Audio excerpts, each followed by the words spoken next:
आमचा जन्म 1633 साली पुण्यात फलटण येथे झाला.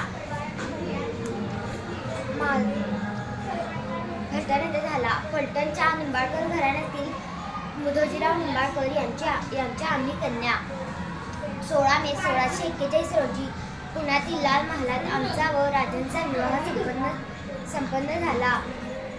पुढे 14 मे 1657 रोजी पुरंदर किल्ल्यावर आमच्या पोटी शंभूराजांचा जन्म झाला. परंतु शंभूराजांच्या जन्मावेळी सर्वत्र आनंदच होता. परंतु माझी याच काळात प्रकृती मात्र बिघडली होती.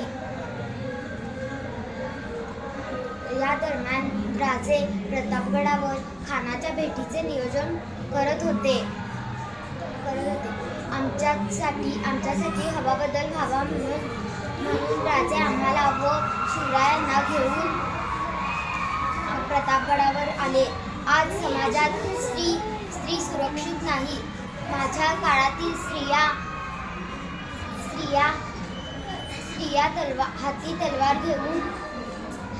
हाती तलवार घेऊन लढत होत्या. आज पुन्हा ती तलवार हाती घेऊन मुलींनी स्वतःचे रक्षण स्वतः करणे गरजेचे आहे. धन्यवाद. जय भवानी, जय श्री